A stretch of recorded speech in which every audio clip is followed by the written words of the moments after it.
Mari kita berdoa. Tuhan Yesus, benar Engkau adalah Allah yang kami kagumi, kami hormati, Allah yang kudus, Allah yang penuh kasih. Karena apa yang Kau lakukan bagi kami adalah sesuatu yang penuh dengan belas kasihan, di mana kami sendiri pun tidak dapat melakukannya.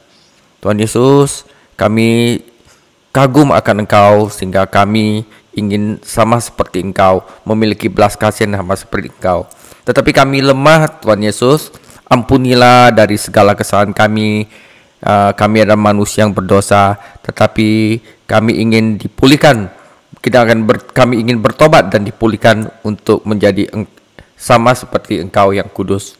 Yesus, bimbinglah kami dalam hal ini, dan juga bimbing mulut hati hamba, dan bukalah hati dari teman-teman agar firman yang disampaikan membuat kami lebih menjadi seperti-Mu. Dan kami mempunyai permintaan, Tuhan Yesus, jagai kami dari segala yang jahat di sekeliling kami, dan lepaskanlah kami daripada pencobaan. Karena Engkaulah yang mempunyai kuasa, kerajaan, kemuliaan sampai selama-lamanya. Amin. Saudara, hari ini mungkin topiknya kelihatannya nggak begitu menarik ya, tapi hari ini topiknya cukup penting.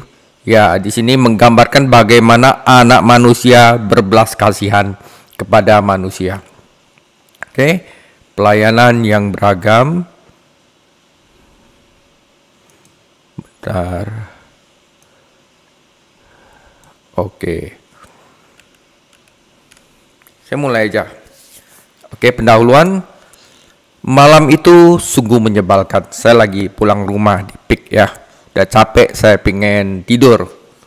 Ya. Tetapi waktu itu saya sedang belajar dan menulis. Dan telepon berdering setiap 5 menit, tiba-tiba sudah lebih dari 20 miss call, saudara. Ya, saya memang lagi fokus, saya nggak mau diganggu waktu itu. Tapi seandainya telepon itu dari Pak Kelvin, atau Bro Eko, atau Pak Hari Raksasa, teman-teman yang positif, dan membicarakan hal yang membangun, saya akan terima telepon itu. Saudara, tapi telepon itu datang dari orang yang sangat mengusik, saudara. Ya, ngomongnya itu yang nggak penting aja, yang ya gitu loh, saudara. Jadi saat saya tidur malam itu, saya memutuskan untuk menggunakan silent. Nomor telepon saya silent kan, untuk melindungi privasi saya. Ya, saudara, menurut saudara fair nggak gitu ya? Tetapi saat saya berbaring untuk tidur, tiba-tiba saya memikirkan Tuhan Yesus dan pelayanan seperti apa yang pasti Dia miliki. Tidak seperti saya yang sedikit-sedikit bisa terusik oleh sesuatu yang nggak penting. Tetapi Tuhan Yesus selalu tersedia bagi semua orang. Dan Dia tidak pernah menolak siapapun. Nah, menurut saudara fair nggak ya? Dalam pasal ini, Tabib Lukas menggambarkan kesibukan anak manusia yang penuh belas kasihan. Ya, saudara ingat di sini konteksnya adalah bagaimana belas kasihan yang diberikan oleh Tuhan Yesus saat Dia melakukan 4 pelayanan. Yang pertama, Dia mengutus murid-muridnya. Kedua, Dia memberi makan orang banyak. Yang ketiga, Ia mengajar. Saudara udah mengajar, nggak sampai di sana. Orang nggak ngerti, dia harus bersabar gitu loh ya. Itu bersabar itu sesuatu yang sangat menjengkelkan, saudara. Ya kan, udah tahu, udah jelas begini, masih tidak bisa mengerti ya.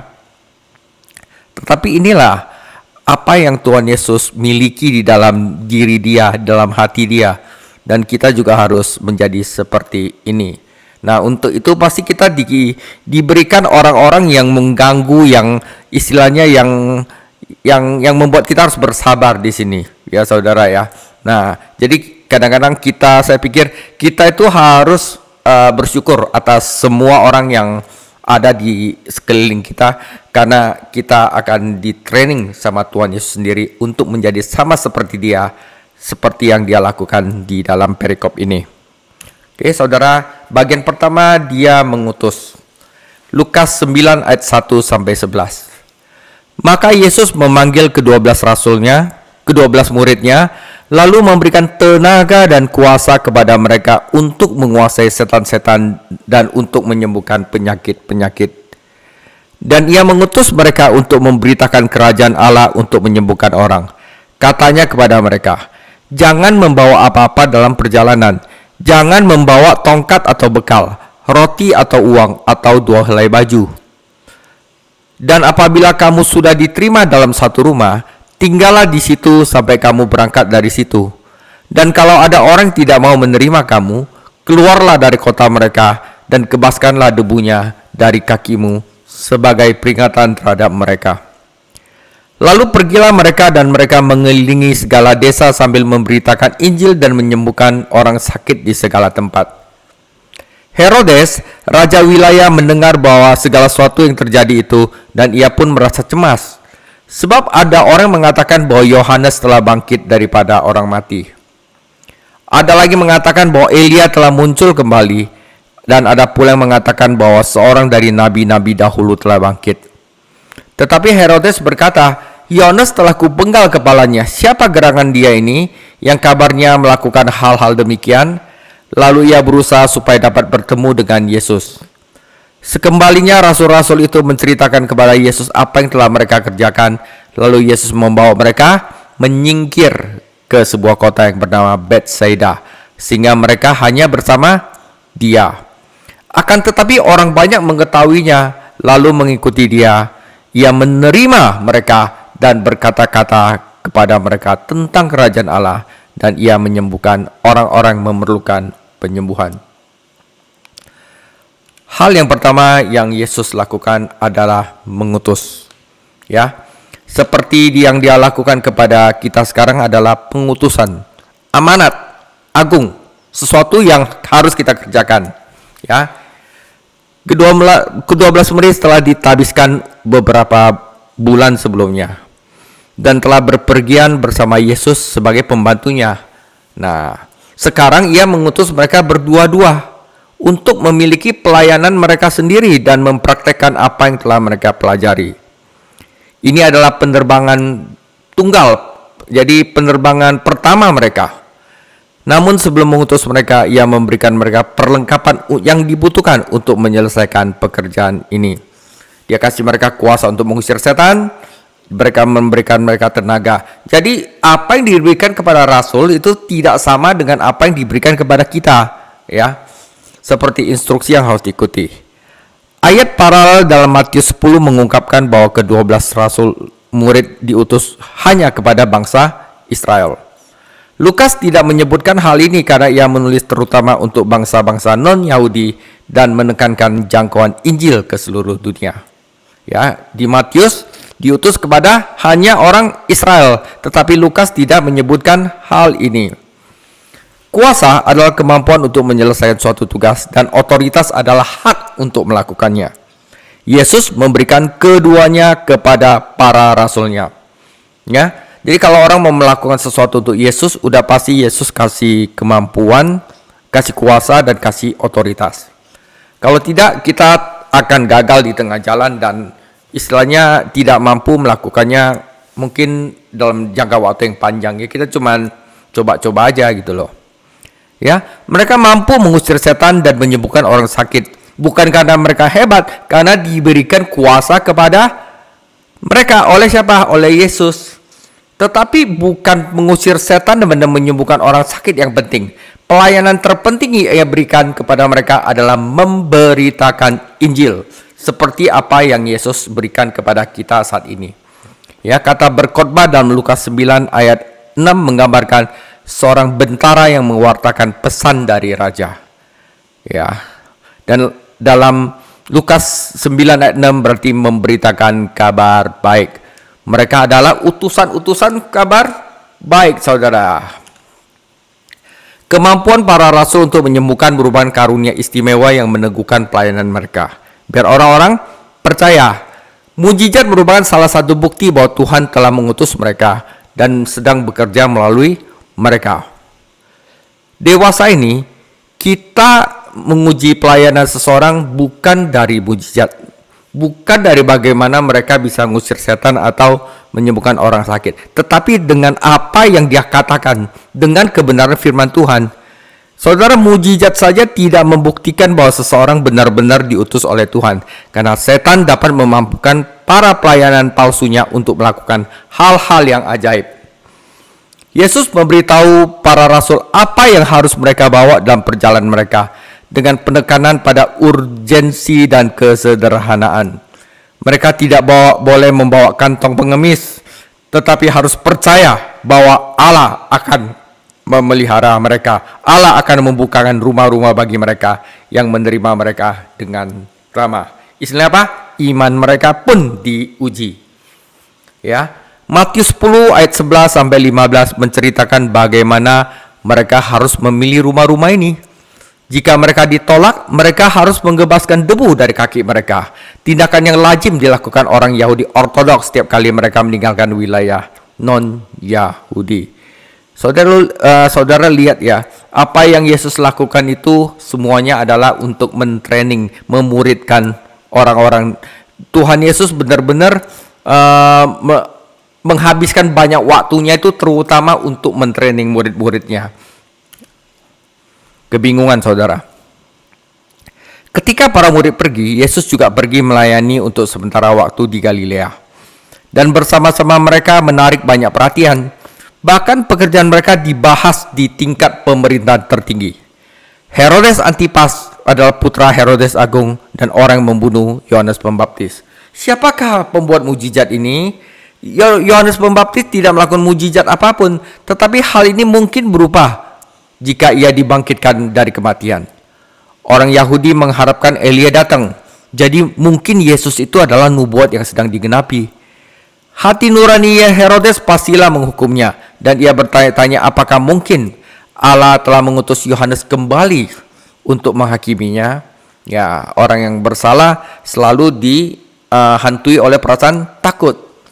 Herodes terus berusaha menemui Yesus, tetapi Yesus tidak seperti beberapa selebriti religius modern, tidak berusaha untuk bergaul dengan orang-orang seperti itu, orang-orang berkuasa. Gak penting mungkin, kata Yesus. Yesus menyebut raja jahat itu rubah dan tidak gentar dengan ancamannya. Ketika Herodes dan akhirnya dengan Yesus bertemu, sang raja berharap untuk melihat mujizat, tetapi anak Allah tidak melakukan apapun dan tidak mengatakan apapun kepadanya. Raja Herodes yang jahat telah membungkam suara Tuhan kepadanya. Kesimpulan saudara tentang pengutusan ini. Para rasul kembali memberikan laporan yang menggembirakan tentang pelayanan mereka. Dan Yesus menyarankan agar mereka semua beristirahat sejenak. Seperti yang biasa dikatakan oleh pembicara populer Vance Havner, jika kita tidak memisahkan diri dan beristirahat, geber terus ya. Nggak ada masa istirahatnya, kita akan memisahkan diri.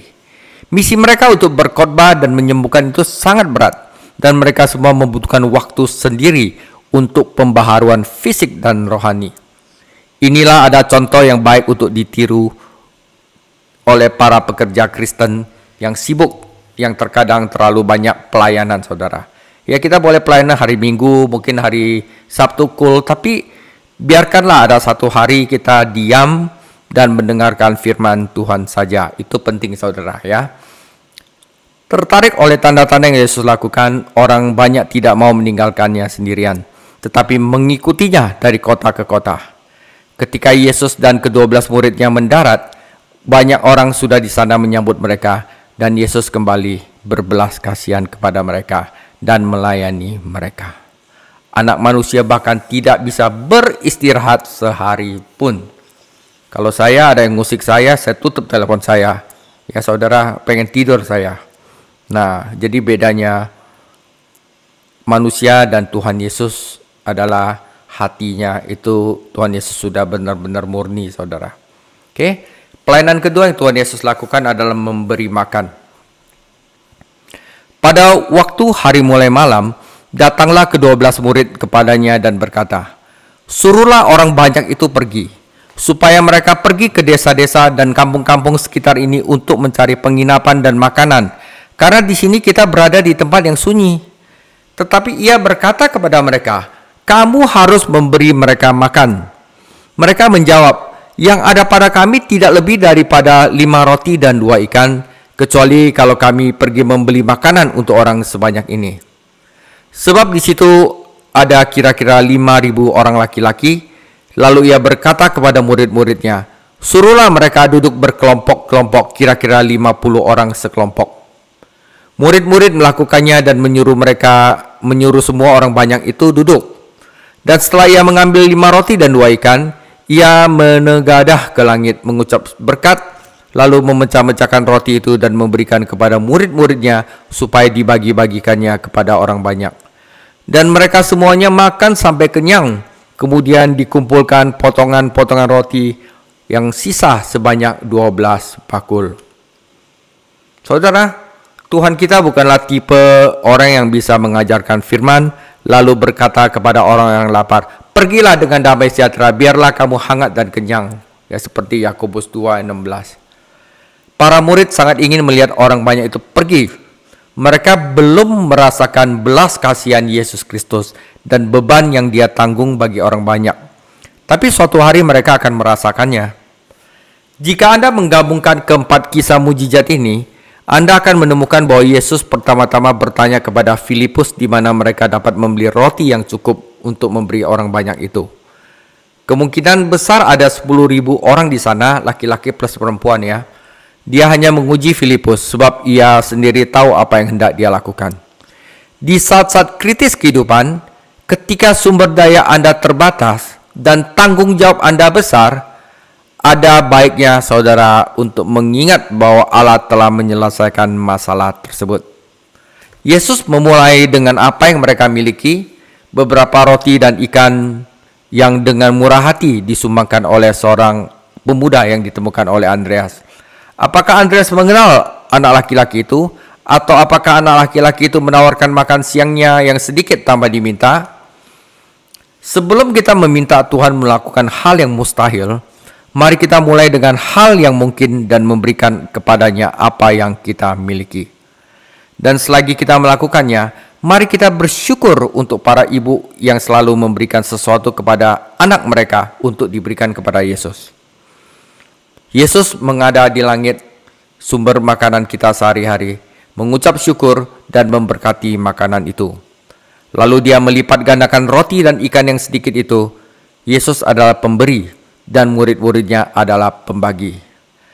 Hal yang menakjubkan adalah semua orang dilayani dan dipuaskan, dan ada 12 keranjang sisa makanan, 1 untuk setiap murid. Yesus memperhatikan hamba-hambanya dengan baik. Mujizat ini lebih dari sekedar tindakan belas kasihan bagi orang-orang lapar, meskipun itu penting.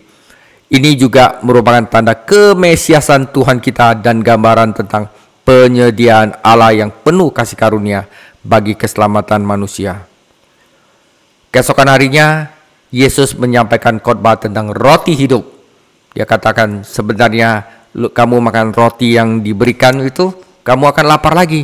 Tetapi jika engkau makan darahku dan makan dagingku dan minum darahku, engkau akan mendapatkan hidup kekal. Dan mendesak orang-orang untuk menerimanya sebagaimana mereka telah menerima roti. Namun saudara, orang-orang itu pentingin perut daripada jiwa mereka dan sama sekali tidak menyadari dampak rohani dari mujizat tersebut. Keinginan mereka adalah menjadikan Yesus raja. Wah, ada raja yang bisa melipat gandakan makanan, itu negara nggak perlu takut kelaparan lagi lah, pikir mereka begitu, agar dia dapat memberi mereka roti seumur hidup mereka. Setelah Yesus kembali ke surga, para murid pasti sering dikuatkan dengan pengingat mujizat ini. Hal ini mengajarkan kita untuk berbelas kasih, memandang masalah sebagai kesempatan bagi Tuhan untuk bekerja, dan memberikan semua yang kita miliki kepadanya, serta percaya bahwa Dia akan memenuhi kebutuhan kita. Jika kita melakukan semua yang kita bisa, Dia akan turun tangan dan mengerjakan sisanya. Biarkanlah janji-janji Tuhan bersinar atas masalah-masalahmu, dan itu adalah nasihat yang baik untuk kita. Hal yang ketiga yang Tuhan Yesus lakukan adalah mengajar, saudara. Bukan mengajar kamu harus gini, kamu harus gini. Bukan mengajar teologi, saudara. Mengajar sebenarnya kamu kenal nggak Allah itu. Karena itu maka itu di dalam Lukas 9:18-36, pada suatu kali ketika Yesus berdoa seorang diri, datanglah murid-muridnya kepadanya, lalu ia bertanya kepada mereka, Kata orang banyak, siapakah aku ini? Jawab mereka, Yohanes Pembaptis. Ada juga yang mengatakan Elia. Ada pula yang mengatakan bahwa seorang dari nabi-nabi dahulu yang telah bangkit.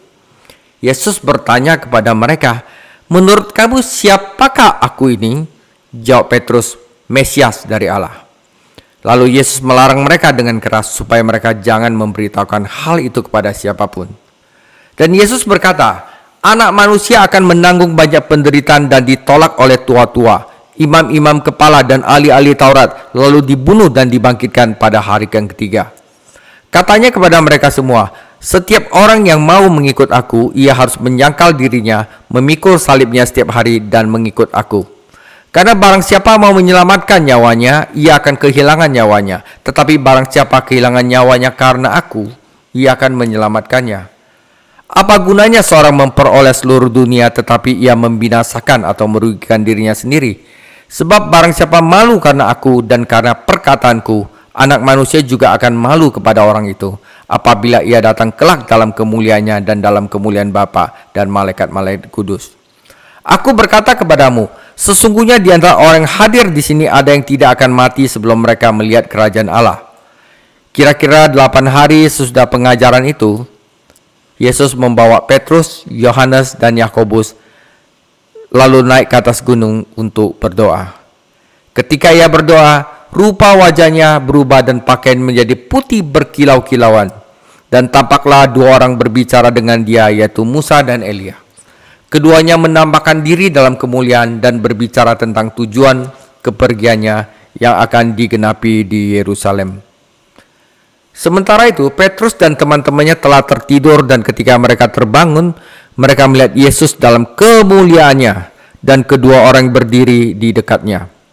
Dan ketika kedua orang itu hendak meninggalkan Yesus, Petrus berkata kepadanya, Saudara, di surga itu nggak perlu happy-happy gini-gini ya. Tinggal dalam kemuliaan Tuhan Yesus saja dia, murid-muridnya katakan ini, Guru, betapa bahagianya kami berada di tempat ini. Baiklah kami dirikan sekarang 3 kemah, 1 untuk engkau, 1 untuk Musa, 1 untuk Elia. Tetapi Petrus tidak tahu apa yang dikatakannya. Sementara ia berkata demikian, datanglah awan menaungi mereka, dan ketika mereka masuk ke dalam awan itu, takutlah mereka. Maka terdengarlah suara dari awan itu dan berkata, Inilah anakku yang kupilih, dengarkanlah dia. Ketika suara itu terdengar, nampaklah Yesus tinggal seorang diri, dan murid-murid itu merahasiakannya. Dan pada masa itu mereka tidak menceritakan kepada siapapun apa yang telah mereka lihat. Saudara, hal yang ketiga yang Yesus lakukan adalah mengajar, saudara. Ya, mengajar apa? Mengajar bahwa hanya dia adalah Mesias dan hanya dengan dia manusia bisa diselamatkan dan dikasih buktinya di Gunung Transfigurasi. Ya. Dalam Injil Lukas, memberi makan 5.000 orang menandai akhir apa yang disebut dengan pelayanan besar di Galilea. Oke. Yesus kemudian memulai perjalanannya ke Yerusalem. Ini akan menjadi waktu yang untuk beristirahat sejenak bersama murid-muridnya selagi ia mempersiapkan mereka untuk apa yang terjadi. Pengajaran ya. Ada paralel antara kisah ini dan kisah para rasul tentang perjalanan terakhir Paulus ke Yerusalem. Dalam kedua kitab tersebut kita menemukan kisah 2 kota. Dalam Lukas dari Nazaret ke Yerusalem dan dalam kisah para rasul dari Yerusalem ke Roma. Di bagian ini Anda melihat Yesus mengajarkan 3 pelajaran dasar tentang pribadinya, pengorbanannya, dan kerajaannya. Oke, ini ada kekristenan saudara. Pribadi Yesus, pengorbanan Yesus, dan kerajaan Yesus. Bukannya apa yang harus kita lakukan, kita harus memberi ini, bukan. Kita ini adalah pelajaran dasar yang paling penting di dalam kekristenan. Siapa Yesus? Apa pengorbanannya dan kerajaannya di mana? Ya. Pertama adalah pribadinya. Jika kita bertanya kepada teman-teman kita apa yang orang lain katakan tentang kita, itu jelas-jelas bukti kesombongan. Tetapi tidak demikian halnya dengan Yesus Kristus. Orang-orang sebaiknya mengenal dia. Karena apa yang kita pikirkan tentang Yesus merupakan takdir kekal kita. Mustahil untuk salah tentang Yesus tapi benar di hadapan Allah. Yesus telah berdoa semalaman sebelum memilih murid-muridnya, dan sekarang ia berdoa sebelum meminta pengakuan iman mereka secara pribadi. Ya saudara, jika ada pendeta yang ngomong bahwa Yesus bukan Tuhan, Yesus itu lebih rendah dari Bapa, Yesus itu, saudara jangan percaya, itu sesat, dan itu harganya itu jiwa Anda, saudara. Yesus adalah Tuhan, Yesus adalah Allah, Yesus adalah kekal. Ya, orang banyak boleh memiliki pendapat mereka sendiri, tetapi murid-muridnya harus memiliki keyakinan. Petrus adalah juru bicara bagi kelompok itu dan memberikan kesaksian yang jelas tentang keilahian Yesus Kristus. Ini adalah kedua kalinya ia mengakui Kristus di depan umum. Kecuali Yudas, seluruh 12 murid beriman kepada Yesus Kristus. Yesus memerintahkan mereka, kata ini adalah perintah dari otoritas militer ya, untuk tidak menyebarkan kebenaran ini secara terbuka. Ya, pertama-tama pesan tentang kemesiasan tidak dapat dipisahkan dari fakta kematian dan kebangkitannya. Dan sekarang itu dia lagi ngajarin ke murid-muridnya. Kalau itu kebuka, saudara, ya lebih cepat dia nggak ada waktu lagi untuk ngajar murid-muridnya. Pasti orang-orang udah benci sama dia. Siapa kamu? Kamu mengatakan kamu itu Allah. Kamu itu sebenarnya di dalam orang-orang yang mengatakan ini adalah setan, saudara ya. Mereka kesulitan memahami pelajaran baru ini dan baru-baru memahaminya setelah Yesus dibangkitkan dari kematian. Jadi jika orang-orang Yahudi memandang Yesus terutama sebagai penyembuh dan calon penyelamat, jika para rasul mulai memberitakan bahwa ia adalah Mesias, hal itu akan menyebabkan pemberontakan rakyat melawan Roma. Ya, kedua pengorbanannya. Yesus telah memberikan petunjuk tentang kematiannya sebagai korban, tetapi sekarang ia mulai mengajarkan kebenaran ini dengan jelas kepada murid-muridnya. Yohanes Pembaptis telah memperkenalkannya sebagai anak domba Allah, dan Yesus telah menubuatkan kehancuran bait Allah dengan tubuhnya. Dan ketika ia membandingkan dirinya dengan ular di padang gurun dan Yunus, Yesus sedang membuat pernyataan tentang penderitaan dan kematiannya. Ini adalah pernyataan pertama dari 3 pernyataan Tuhan Yesus dalam Injil Lukas tentang kedatangan di Yerusalem. Ya, anak domba Allah harus disalib, menderita disalib, dikuburkan dan bangkit kembali pada hari ketiga. Ya udah jelas itu ke-12 murid gak mengerti. Sebagian karena ketidakpercayaan dan ketidakdewasaan mereka, dan sebagian lagi karena hal itu disembunyikan dari mereka oleh Allah. Yesus mengajar mereka ketika mereka mampu menerima kebenaran. Pastilah mereka terkejut mendengar bahwa para pemimpin agama mereka sendiri akan membunuh guru mereka. Tetapi Yesus tidak berhenti dalam pengumuman pribadi tentang kematian sendiri. Ia juga membuat pernyataan publik tentang salib bagi setiap murid. Dalam Injilnya, Matius memberitahu kita bahwa hal ini diperlukan karena keinginan Petrus untuk melindungi Yesus dari penderitaan. Ingatlah bahwa Yesus sedang berbicara tentang pemuritan, bukan tentang anak. Kita diselamatkan dari dosa bukan karena kita memikul salib dan mengikuti Yesus, melainkan karena kita percaya kepada Juru Selamat yang mati di kayu salib untuk dosa-dosa kita. Setelah kita menjadi anak-anak Allah, barulah kita menjadi murid. Saudara, kata yang paling dekat dengan murid adalah murid magang. Seorang murid lebih dari sekadar siswa yang belajar melalui ceramah dan buku. Ini adalah orang yang belajar dengan hidup dan bekerja sama dengan gurunya dalam pengalaman langsung setiap hari. Saudara, terlalu banyak orang Kristen yang puas menjadi pendengar yang memperoleh banyak pengetahuan tetapi tidak pernah mempraktekkan pengetahuan itu. Di dunia Romawi, salib itu adalah simbol rasa malu, rasa bersalah, penderitaan dan penolakan. Tidak ada cara mati yang lebih hina. Penyaliban tidak disebutkan dalam percakapan sopan dan orang-orang tidak akan berpikir untuk mengenakan salib. Ya saudara, sebagaimana kita tidak akan berpikir untuk mengenakan kursi listrik emas atau perak. Yesus menetapkan persyaratan yang ketat untuk menjadi murid. Pertama-tama kita harus berkata tidak kepada diri kita sendiri. Bukan hanya pada kesenangan atau harta benda, tapi ego kita, saudara. Tetapi kepada diri sendiri, lalu memikul salib kita dan mengikuti Kristus setiap hari. Ini berarti kita diidentifikasikan dengannya dalam penyerahan diri, penderitaan, dan pengorbanan. Anda tidak dapat menyalibkan diri sendiri. Anda hanya dapat menyerahkan tubuh Anda dan membiarkan Allah mengerjakan sisanya. Ini aku Tuhan, pakailah sesuai dengan kemuliaan-Mu. Tentu saja kehidupan seperti ini tampak bodoh bagi dunia. David, goblok banget sih. Kamu bisa ada waktu untuk cari duit. Kenapa kamu urusannya urusan Alkitab ya? Tapi bagi saya nggak bodoh, saudara. Ya, tetapi bagi orang Kristen ini adalah hikmat. Menyelamatkan hidup berarti kehilangannya. Bagaimana Anda bisa dapatkan kembali? Tetapi menyerahkan hidup kepada Kristus berarti menyelamatkannya dan menjalani sepenuhnya. Jika seseorang memiliki seluruh dunia, aduh saudara, itu masih miskin saudara. Dan untuk membeli kehidupan yang hilang, miskin saudara. Pemuritan adalah disiplin harian. Kita mengikuti Yesus selangkah demi selangkah, sehari demi sehari. Motivasi kita seharusnya untuk memuliakan Yesus Kristus.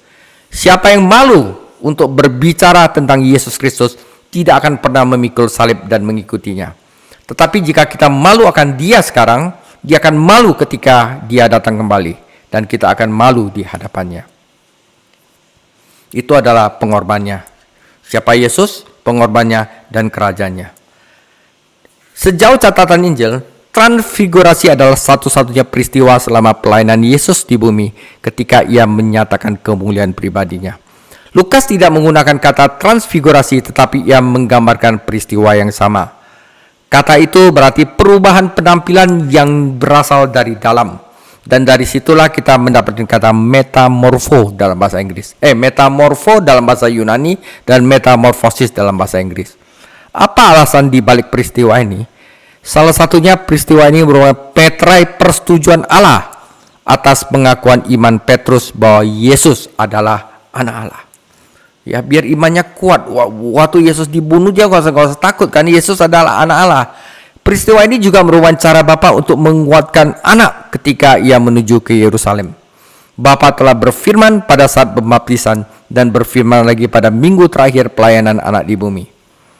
Di balik penderitaan di kayu salib akan ada kemuliaan tahta, sebuah pelajaran yang ditekankan Petrus dalam 1 Petrus, saudara. Kata-kata Tuhan kita sendiri dalam Lukas 9:27 menunjukkan bahwa peristiwa itu merupakan demonstrasi, pernyataan dari kerajaan Allah yang dijanjikan. Inilah kerajaanku.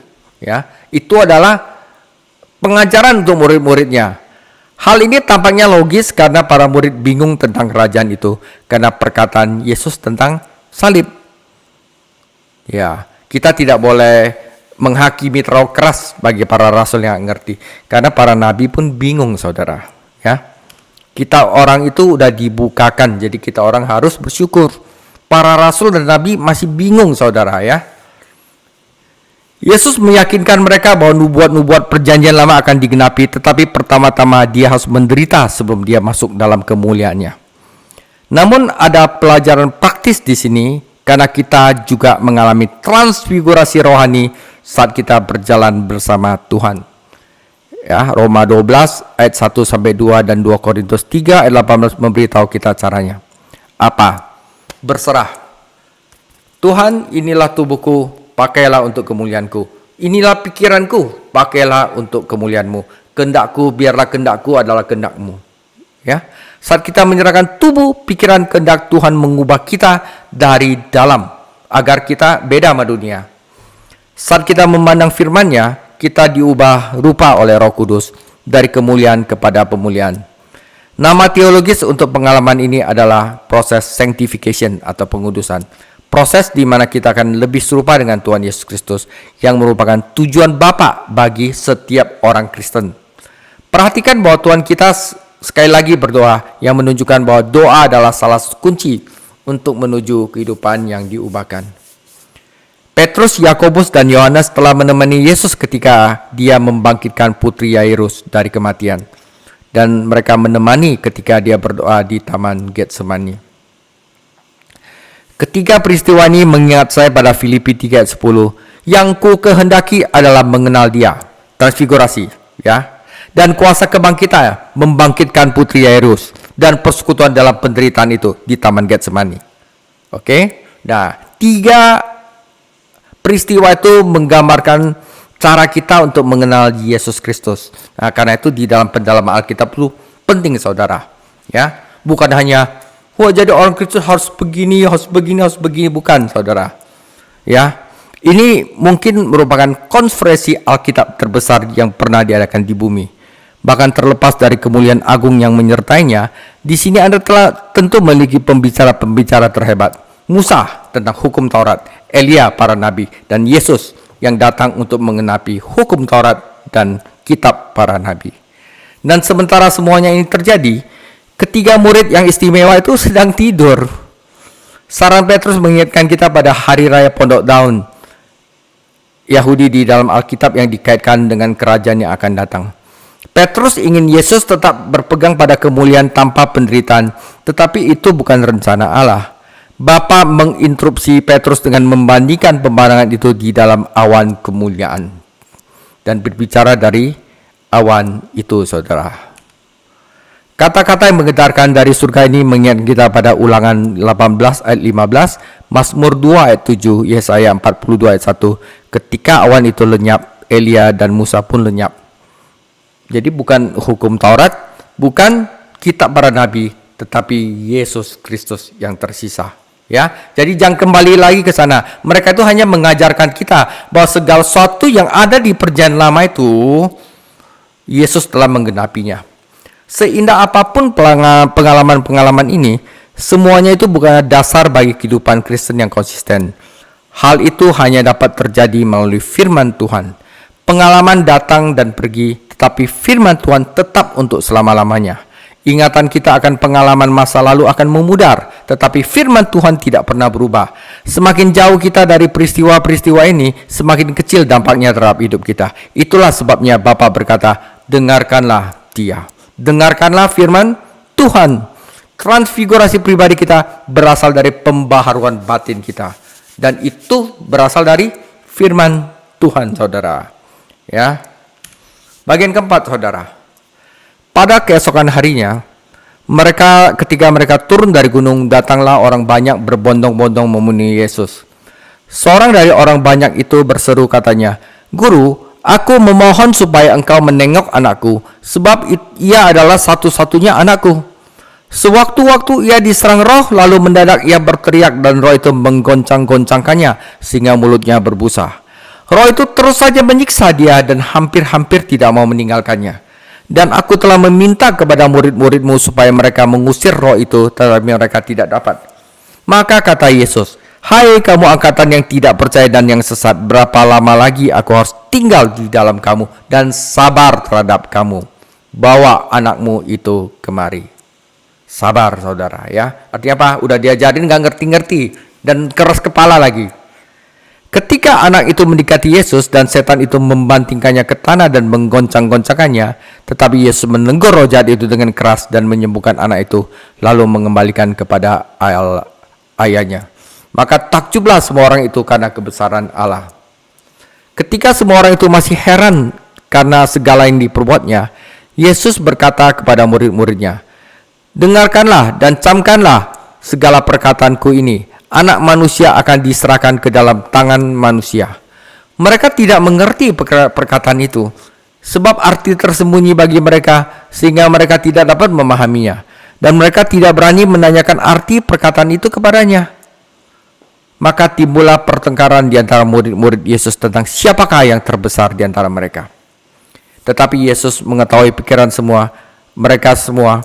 Karena itu ia mengambil seorang anak kecil dan menempatkannya di sampingnya dan berkata kepada mereka, "Barang siapa menyambut anak ini dalam namaku, ia menyambut aku.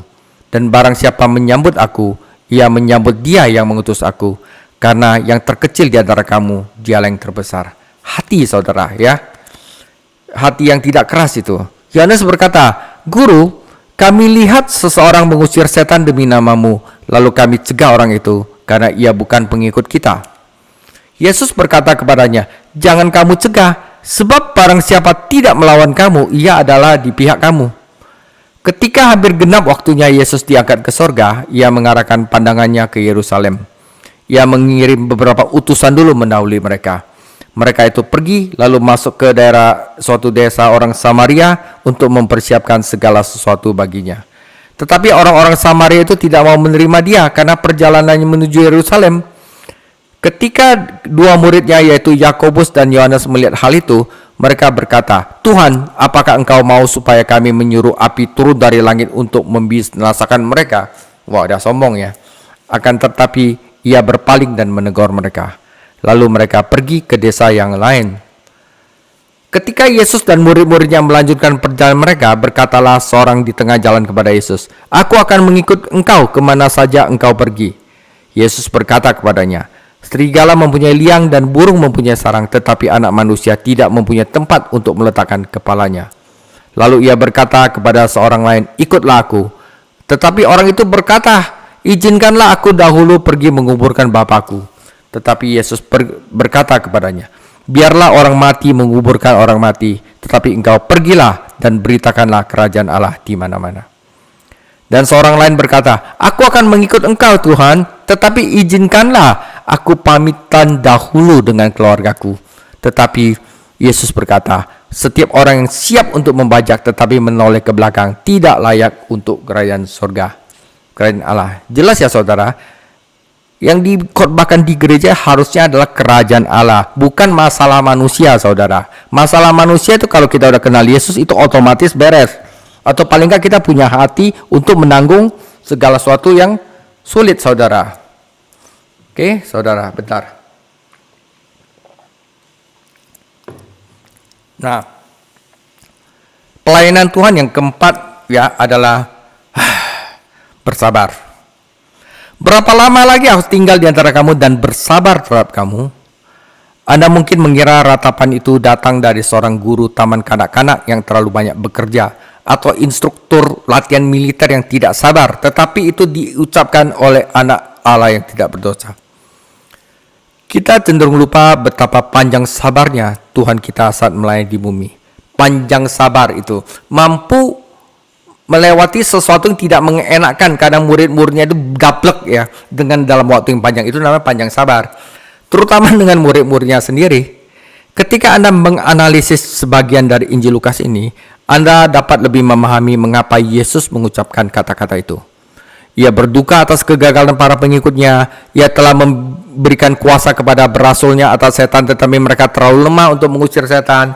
Dengan memberi makan 5.000 orang, Yesus memberi mereka teladan belas kasihan, tetapi mereka tetap menunjukkan keegoisan dan kurangnya kasih.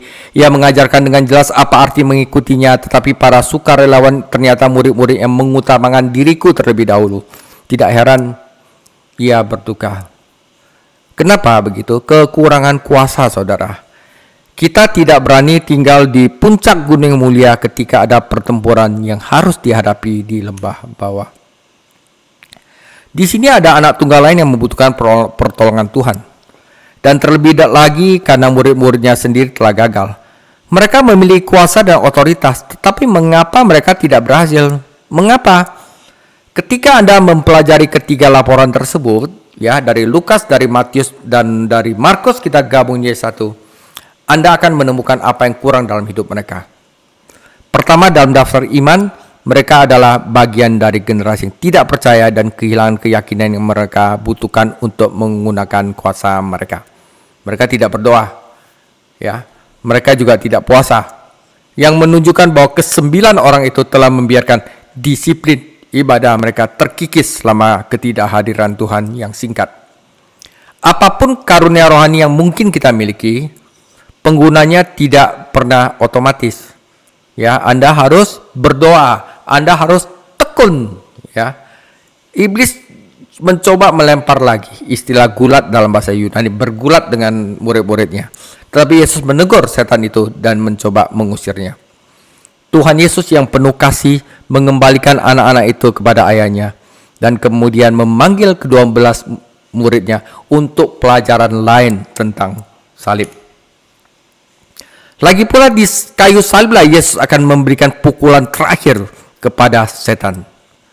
Ya, saudara, setan telah mengumpulkan seluruh kekuatannya untuk membunuh anak Allah di dalam kayu salib. Tapi dengan membunuh anak Allah, setan pun dibunuh dan mengalami kekalahan yang telak. Ya, selain kurangnya kuasa, kekurangan kasih. Para murid tidak memiliki kasih yang besar satu sama lain, atau kalau enggak mereka tidak akan berdebat tentang siapa yang terbesar. Mungkin perdebatan ini dimulai karena iri hati. 3 murid pernah bersama Yesus di atas bukit, atau karena kesombongan, 9 murid lainnya gagal mengusir setan. Selain itu, tepat sebelum ini Yesus telah membayar bea al-bait Allah yang dibayarkan Petrus dan mungkin hal ini menimbulkan iri hati. Dalam kerajaannya, contoh kebesaran adalah seorang anak kecil, tidak berdaya, bergantung, tanpa status, dan hidup dengan iman. Satu-satunya hal yang lebih buruk daripada anak yang mencoba bertindak seperti orang dewasa adalah orang dewasa yang bertindak seperti anak kecil. Ada perbedaan besar antara bersikap kekanak-kanakan dan pura-pura menjadi anak-anak. Mereka juga menunjukkan kurangnya kasih kepada orang percaya di luar kelompok mereka sendiri. Ya, orang Samaria itu ya. Mau nggak Tuhan kalau saya kirimkan api ke dalam itu? Karena mereka menolak Yesus. Nah, inilah yang kita harapin dari seorang anak guru ya. Yakobus, Yohanes, dan Andreas. Mungkin Yohanes mencoba membuat Yesus terkesan dengan semangatnya melindungi namanya. Tetapi Tuhan tidak terkesan. Orang percaya yang berpikir bahwa kelompok mereka adalah satu-satu kelompok yang diakui dan diberkati Allah akan terkejut ketika mereka sampai di surga. Para rasul juga tidak mengasihi musuh-musuh mereka. Yakobus dan Yohanes telah melihat Nabi Elia di gunung, jadi mereka pikir mereka mungkin akan menirunya dan memanggil api turun dari langit. Ya, orang Samaria dan orang Yahudi telah bermusuhan selama berabad-abad. Jadi wajar saja jika desa ini menolak Yesus saat ia menuju Yerusalem. Yesus menegur semangat dendam mereka dan pergi ke desa lain. Kemudian Samaria akan dijangkau dengan Injil. Selain kurangnya kuasa dan kurangnya kasih, kurangnya disiplin. 3 orang bisa saja menjadi murid, tetapi mereka tidak memenuhi persyaratan yang Yesus tetapkan. Orang pertama adalah seorang ahli Taurat yang dengan sukarela pergi sampai ia mendengar harganya. Ia harus menyangkal dirinya, rupanya ia terbiasa di rumah yang nyaman, nggak mau susah. Orang kedua yang dipanggil Yesus sungguh suatu kehormatan, tetapi ia ditolak karena ia tidak mau memikul salib dan mati bagi dirinya sendiri. Ia mengkhawatirkan pemakaman orang lain, padahal seharusnya ia merencanakan pemakamannya sendiri. Di sini Yesus tidak menganjurkan kita untuk tidak menghormati orang tua kita, tetapi hanya agar kita tidak membiarkan kasih kita kepada keluarga melemahkanlah kasih kita kepada Tuhan. Kita harus mengasihi Kristus sebagaimana rupa sehingga kasih kita kepada keluarga akan tampak seperti kebencian jika dibandingkan. Ya. Orang ketiga juga menawarkan diri, tetapi ia tidak dapat mengikuti Kristus karena ia melihat ke belakang bukan ke depan. Tidak ada salah dengan perpisahan yang penuh kasih, tetapi jika itu menghalangi ketaatan, itu menjadi dosa. Yesus melihat bahwa hati orang ini tidak sepenuhnya bersamanya. Ia akan membajak, tetapi ia masih melihat ke belakang. Tidak heran saudara, jumlah pekerja sedikit. Sebagai penutup, tampaknya apa yang Yesus ajarkan kepada murid-muridnya dan orang banyak tidak banyak membantu mereka. Mereka kekurangan kuasa, kasih, dan disiplin, dan mereka mendukakan hatinya. Jika kita saat ini kekurangan hal-hal rohani yang hakiki, kita tidak akan pernah benar-benar bisa menjadi muridnya. Tetapi hal-hal tersebut tersedia bagi kita dari Tuhan. Sebab Allah memberikan kita bukan roh ketakutan, tetapi roh yang membangkitkan kekuatan, kasih, dan ketertiban atau disiplin, saudara. Jadi kita harus disiplin, doa, Bible study, kasih kita juga harus disiplin, ya. Maka kita akan memiliki kuasa, tetapi kuasa yang dari Yesus sendiri. Saudara, apakah kita merupakan sukacita bagi Yesus Kristus, ataukah kita justru menghancurkan hatinya? Ya, Tuhan Yesus telah memberikan kita segala sesuatu yang kita perlukan untuk amanat kita, untuk pengutusan kita. Marilah kita lakukan seperti apa yang Yesus lakukan, walaupun kita belum sempurna, tapi saat kita memberikan tubuh, jiwa, roh kita kepada Tuhan Yesus, kita memberikan pikiran, perasaan, dan kehendak kita pada Tuhan Yesus akan mengerjakan sisanya. Tuhan Yesus memberkati, dan kita akan lanjutkan tentang apa yang dilakukan orang Kristen di dunia ini. Tuhan Yesus memberkati.